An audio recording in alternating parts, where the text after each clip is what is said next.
Dan saat ini sambil menunggu telepon Anda juga, saat ini telah bergabung bersama kami ada pakar komunikasi politik yang nanti akan bergabung, yaitu ada Profesor Karim Suryadi dan juga sudah ada pakar politik Kang Hanta Yuda. Selamat sore Kang Hanta Yuda. Selamat sore Tisa, Andro.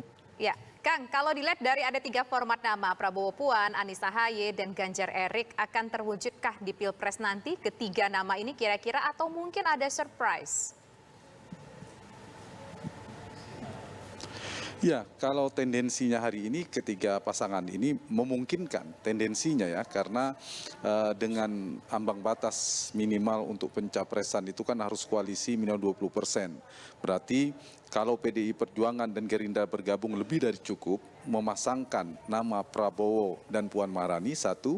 Kemudian yang kedua, kemudian ini kita asumsikan koalisi Indonesia Bersatu yang baru terbentuk antara Golkar, P3 dan PAN itu mengusung Ganjar dan Erick Thohir.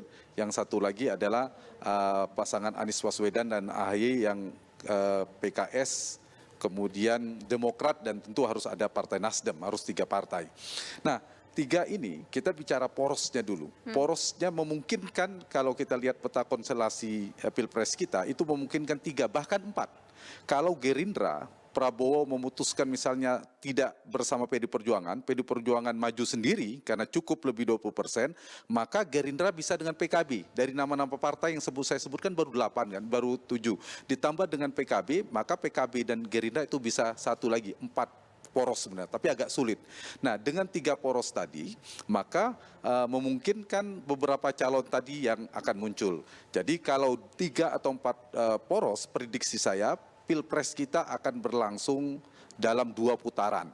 Nah, 2 atau 3 putaran ini sangat menentukan siapa pemenangnya dalam Pilpres nanti. Cuma peta koalisi, saya ingin menjawab pertanyaan Tisa tadi, apakah mungkin bergantung pada beberapa 3 faktor menurut saya. Satu, dinamika elektabilitas figur. Jadi elektabilitas kandidat itu menentukan siapa yang paling tinggi hari ini berdasarkan data-data survei adalah Prabowo, Ganjar Pranowo, dan Anies Baswedan. Tetapi kalau dinamikanya berubah, ada muncul nama baru, atau ada yang turun, atau ada melambung, itu yang akan membuat. Tapi kalau tidak flat saja 3 ini, maka kemungkinan 3 ini akan menjadi capres. Faktor ini sangat menentukan.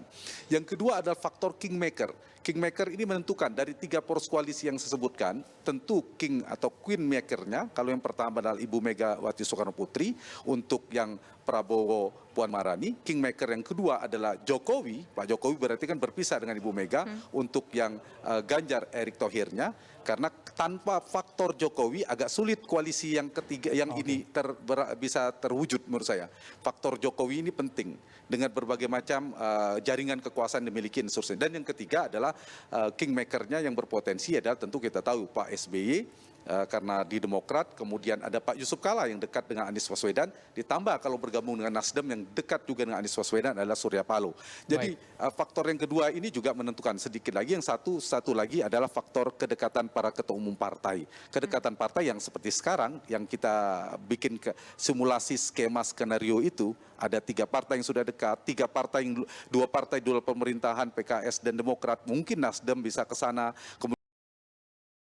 Kemudian yang di dalam pemerintahan minus Gerindra dan PDP, kemudian PDP dan Gerindra. Nah, ini ya nanti akan menentukan poros koalisinya dan siapa kandidat yang akan bertarung, tergantung pada dinamika internal partai, antar partai berkoalisi, dan dinamika elektabilitas kandidatnya.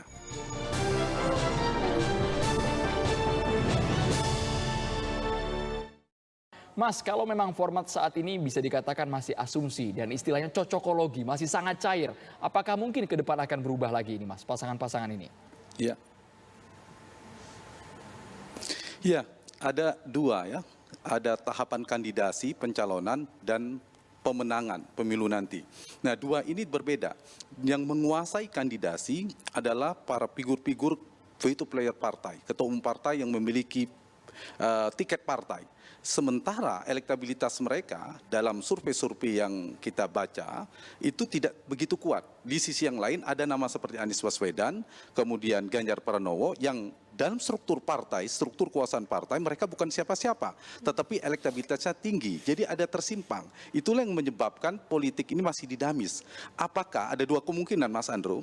Apakah skenario partai, elit partai nanti yang menentukan? Kalau skenario itu berhasil dilakukan, maka para ketua umum partai yang maju. Nanti orang-orang seperti Anies dan Ganjar mungkin gagal maju. Atau seperti pola 2014-2019 atau 2024 bahkan 2000 era Pak SBY itu ditentukan oleh faktor elektabilitas, peluang, kalkulasi kemenangan. Partai politik, pemilik kapital, elit, para kingmaker itu berkiblat tanda petik pada figur-figur yang berpotensi menang. Kalau berpotensi menang, maka figur-figur seperti Anies dan Ganjar itu sangat menentukan nanti dalam pertarungannya. Nah, kalau polanya tidak berubah, adalah tidak ada kejutan, misalnya ada figur-figur ini, mereka tidak turun, tidak drop elektabilitasnya, maka Anies, Ganjar dan sebagainya akan maju menjadi calon. Nah, antara 3 dan 2, saya punya analisis dari versi saya poltreking, ada kemungkinan 2 atau 3. Nama-nama ini memang menarik ya, Ganjar sama Erick Thohir mungkin akan didukung oleh Pak Jokowi dan sebagainya. Saya mengistilahkan nama ini ada nama-nama primadona yang paling realistis hari ini. Tapi siapa pemenangnya, 3 putaran dan 2 putaran, kalau saya menggunakan analisa ini berbeda.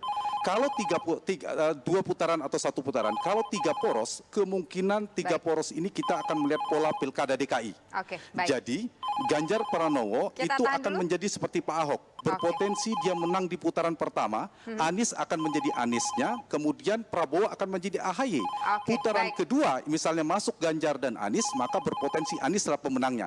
Tapi kalau hanya 2 pasang, Tisa, itu kemungkinan seperti pilkada Prabowo versus Jokowi. Pemenangnya ada Jokowi. Ganjar akan menjadi Jokowi baru, Anies akan menjadi Prabowo baru. Pemenangnya Ganjar. Kalau 2 pasang. Jadi kalkulasinya berbeda antara 2 atau 1 putaran. Kita sudah 2 dapat, atau 3 poros. kita sudah dapat seperti apakah?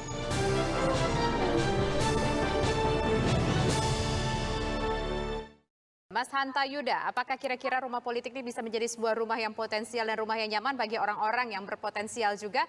Atau mungkin justru pola pikirnya bisa saja terbalik, Mas Hanta Yuda? Ya, kalau tadi ya Pak Bagong tadi bilang, itu betul kalau kita sistemnya adalah parlementer, melebur ya antara eksekutif dan legislatif. Kita kan sistem presidensil. Partai politik itu kandidasi, harusnya membuka, sehatnya bahkan buka konvensi. Bukan pemilik penentunya, bukan ketua umum partai, tetapi membuka. Kita di Amerika misalnya, apakah kita kenal ketua umum Partai Republik, Partai Demokrat? Kita nggak kenal, tapi dibukalah konvensi rakyat, dipilihlah figur-figur yang dipilih oleh rakyat, dan mereka harusnya membuka panggung. Jadi nggak otomatis. Kalau sistem parlementer, betul pemenangnya Partai E, ketua umum ini menjadi Perdana Menteri. Kita ada sistem presidensial, harusnya partai menjadi rumah nyaman bagi siapapun, agar pertarungan kita adalah pertarungan gagasan, visi misi, program. Orang-orang terbaik, tokoh-tokoh terbaik, figur-figur terbaik diberi panggung oleh partai politik untuk menjadi calon pemimpin bangsa kita. Mestinya begitu semangatnya. Bukan sebaliknya, tapi hari ini kan kita ada presidensialnya setengah hati karena ada syarat 20%, sehingga tiketnya tetap dipegang oleh partai politik. Kalau partai misalnya sesama partai mereka membuat skenario, membuat Ganjar tidak bisa maju, Anies tidak bisa maju, itu bisa juga terjadi sebenarnya. Nah, justru terbalik, betul kalau Tisa bilang, ini tergantung kuatnya di mana nanti. Kekuatan para kingmaker ini, para pemilik kapital, nanti kalau satu muncul, misalnya Anies, Ganjar, dan Prabowo, saya menggunakan logika pasar tadi soal elektabilitas yang maju, saya kira semua akan masang itu juga.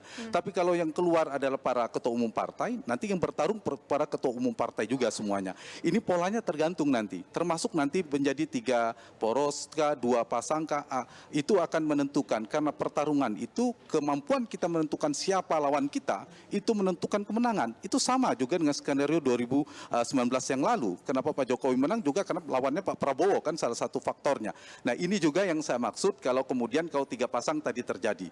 Tapi bisa jadi polanya kemudian Ganjar berhadapan dengan Anies Baswedan. Kalau kemudian kingmaker dan queenmaker Ibu Mega dan Pak Jokowi bersatu nih, katakanlah PDIP akhirnya bergabung bersama Ganjar misalnya, maka kemungkinan Anies di sebelah seberangnya akan didukung. Nah itu juga akan mengulang.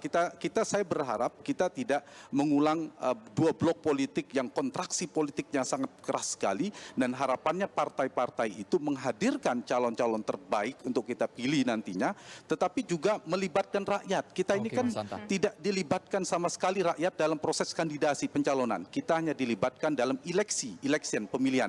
Kita hanya datang ke bilik suara yang wajahnya, nomor urutnya sudah ditentukan. Harusnya juga partai membuka ruang demokrasi dan demokratisasi dalam proses kandidasi pencalonan di partai politik. Itu harapan saya, sehingga kita rakyat juga terlibat dalam proses seleksi kepemimpinan di internal partai. Terima kasih sehingga banyak, Mas ingin Hanta partai Yuda. juga bisa tidak seperti sekarang ini semuanya ditentukan oleh partai politik. Baik, terima kasih Mas Hanta dan juga Prof. Karim serta pemirsa yang tadi sudah interaktif bersama kami di Kabar Petang memberikan komentarnya. Ya.